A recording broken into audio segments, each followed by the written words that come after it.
Hello, 5th graders. Today we're going to go over how to round, how to subtract, how to simplify fractions, and how to classify triangles. So for the first section, we're going to go over rounding. It says round to the underlying number, and we're going to round for number 2 and number 5.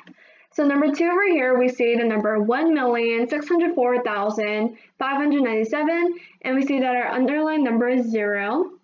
So over here on the right side, I wrote 2 steps needed to round. So number 1, it says look to the number on the right of the underlying number. So the number on the right of the underlying number is 4 over here. So I'm going to write 4 over here. It says if that number on the right to the underlying number is greater than or equal to 5, we're going to round the underlying number up. But if it's less than 5, we're going to keep it the same. So over here we see that number 4 is less than 5. So we're going to keep the underlying number the same. So we're going to keep it the same, 1,600,000. We're going to keep the 0 the same. And it says step number 2, it says turn the zeros after the underlying numbers to zeros. So after the underlying numbers, we're going to turn 4 to 0, we're going to turn 5 to 0, 9 to 0, and 7 to 0.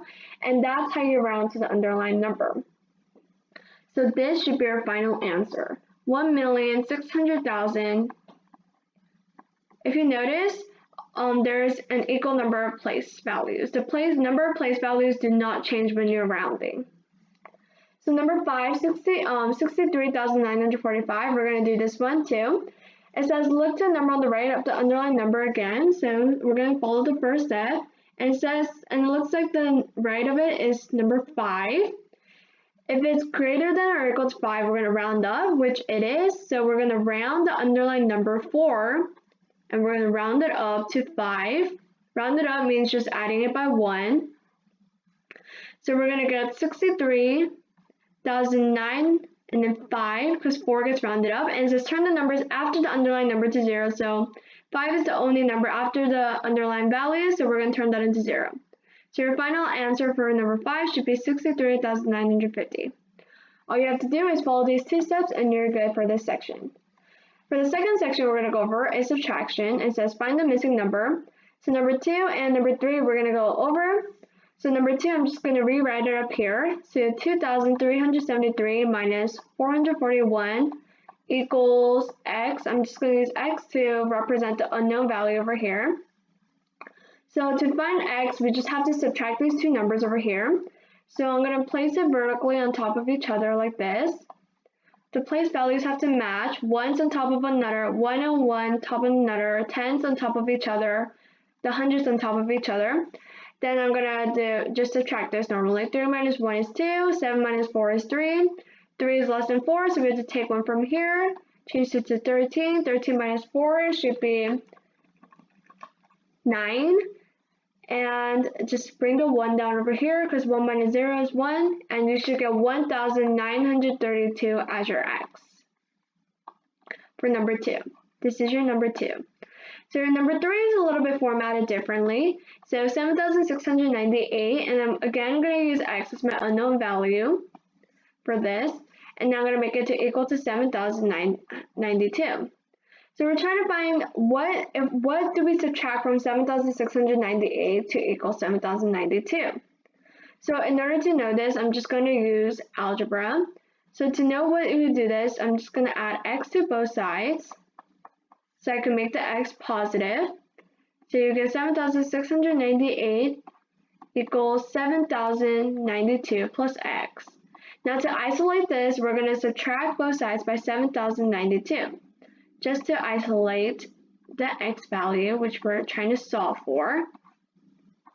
So we should get x equals the subtraction of these 2 numbers. So I'm just going to subtract these 2 numbers, 7,698 minus 7,092, just on the right side over here. So we know that 8 minus 2 is 6, 9 minus 9 is 0, 6 minus 0 is 6, and 7 minus 7 is just 0, so we get 606 as our x value. So the ones where you have to find the missing value over here, you have to do an extra step compared to these kind of problems. So our answer should be x equals 606 for number 3. Now the third section we're going to go over is how to simplify fractions. So number 1, we have 7 over 56. So in order to simplify fractions, you're going to have to first find the GCF, the greatest common factor, of both the numerator and the denominator. And using that GCF, or the greatest common factor, you're going to divide both the numerator and denominator to get the simplified fraction. So number 1, we're going to first find the factors of 7. Okay, so the factors of 7, we know it as 1 and 7. And we know the factors of 56, the denominator, as 1, 2, 4, 7, 8, 14, 28, and 56. So these are all the factors for the numerator and denominator. So now all we have to do is find the greatest one of those. So let's first find any common factors between them. So we notice both of them have a 1, and it looks like both of them also have a 7 over here. And that looks like the only two common factors they both share. So they both share 1 and 7. So now the greatest among these are 7, so this will be our GCF. So we're basically going to divide both the numerator and the denominator by the GCF. So our new numerator would be, I'm just going to bring it down here, will be 1. 7 divided by 7 is 1. 56 divided by 7 is 8. So our simplified fraction of 7 over 56 should be 1 over 8. Now we're going to do the same thing to number 4 over here. We're going to find the GCF of 56 over 96 and divide the numerator and denominator by that GCF. So the GCF, the factors of 56, I have it over here, is 1, 2, 4, 7, 8, 14, 28, and 56. And the factors of 96, the denominator is 1, 2, 3, 4, 6, 8, 12, 16, 24, 32, 48, and 96. There's quite a lot of factors for 96. So now again, we're going to find common factors between those two. So we see a common factor of 1, we see a common factor of 2, and it looks like the next one is 4. Next is 8. And I'm just going to look for any other common factors, 14, 28, 56, 14, 28, 56, and it looks like that's it. There's no more common factors. So the number of common factors in 56 and 96 is 1, 2, 4, and 8. And the greatest among these is 8, so this will be our GCF. So we're going to divide both numerator and denominator by 8.